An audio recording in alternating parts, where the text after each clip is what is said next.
Proclamação do Evangelho de Jesus Cristo segundo João. Naquele tempo, disse Jesus a seus discípulos: Quando vier o defensor, que eu vos mandarei da parte do Pai, o Espírito da verdade, que procede do Pai, ele dará testemunho de mim. E vós também dareis testemunho, porque estás comigo desde o começo. Eu vos disse estas coisas para que vossa fé não seja abalada.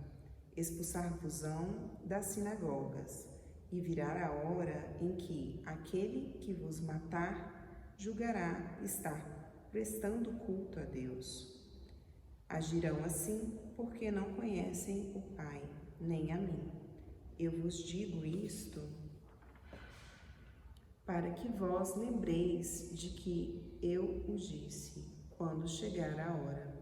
Palavra da salvação. Meus irmãos e minhas irmãs, paz e bem.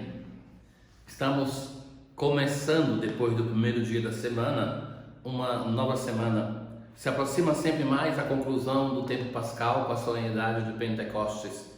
E hoje, nesse discurso de Jesus, ele continua algumas temáticas que nós já ouvimos, alguns temas que são novos, mas é assim, um testamento de alguém que tem um caminho de fé, de alguém que sabe que a sua morte está para chegar, de alguém que tem o desejo de fazer o último esforço para formar os seus discípulos, de deixar alguma coisa para esses discípulos. Assim nós devemos escutar esses capítulos que seguem depois do lava-pés até o início da narração da paixão no Evangelho de João. Jesus hoje vai usar uma palavra que é nova no discurso, mas busquemos aprofundar essa palavra: testemunhar, ser testemunha de alguma pessoa, de alguma coisa. Um outro modo de dizer essa palavra é dizer mártir. A palavra mártir quer dizer isso, testemunho.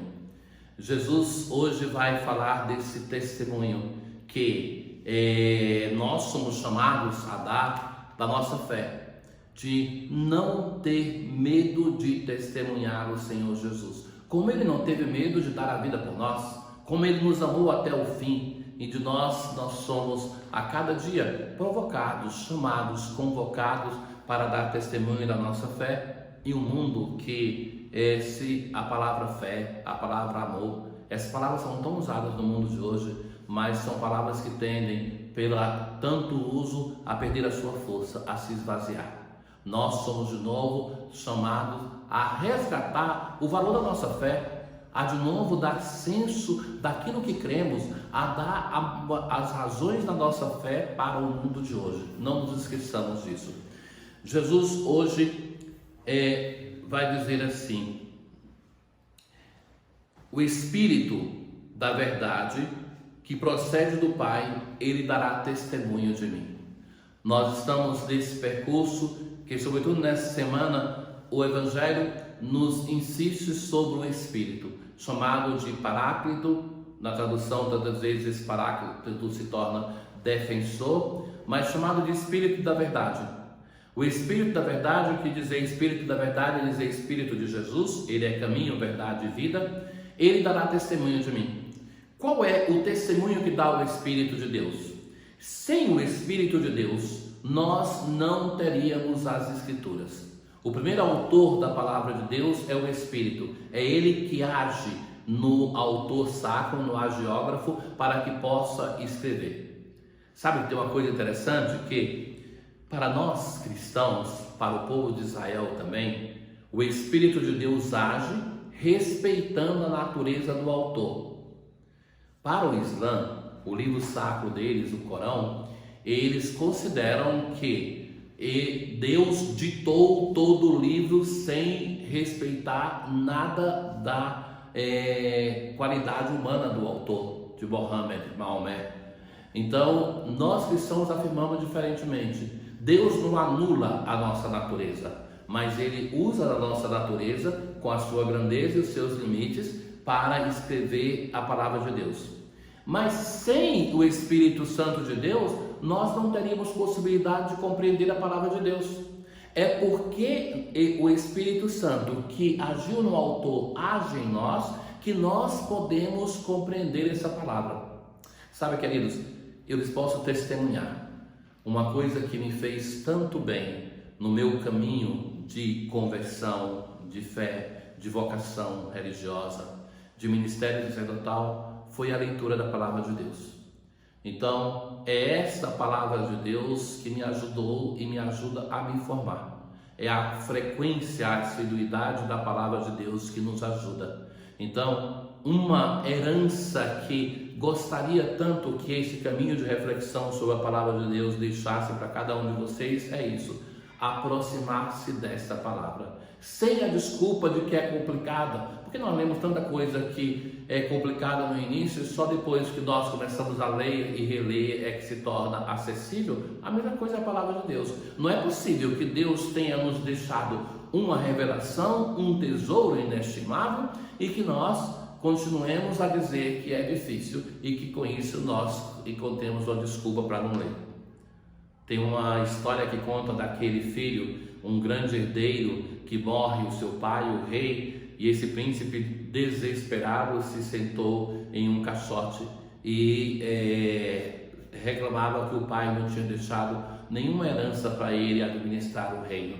E até que um dia chega um sábio e diz assim: mais do que chorar sobre esse baú, levanta e abre. E ele abre e estava cheio de tesouro. Assim também nós fazemos tantas vezes com a palavra de Deus. Nós temos esse tesouro precioso e não fazemos dele o nosso tesouro. Mas não só o Espírito Santo vai dar testemunho. Jesus vai dizer assim: e vós também dareis testemunho. A vossa fé não seja abalada, porque Jesus vai anunciar o sofrimento para os discípulos. Vocês serão expulsos das sinagogas. E isso já, quando João escreve o seu evangelho, isso já estava acontecendo. Aqueles que se convertiam ao cristianismo eram expulsos das sinagogas. E que vos matarão, perseguirão e matarão, e vão acreditar que estão fazendo uma obra boa, um culto a Deus. Então, por causa de Deus, não era assim também a história de Saulo? Saulo, por causa de Deus, perseguia Jesus, que era presente nos cristãos. Então, quantas vezes as pessoas, pensando que estão a serviço de Deus, fazem um serviço de maldade, e isso fizeram com os primeiros cristãos. Então, Jesus parte do testemunho do Espírito para dizer: vocês testemunharão. Mas esse testemunho que vão dar primeiro com a palavra vai produzir um testemunho de martírio. A geração, nós cremos hoje por isso, porque a geração dos primeiros cristãos, eles deram a vida por causa daquilo que acreditavam.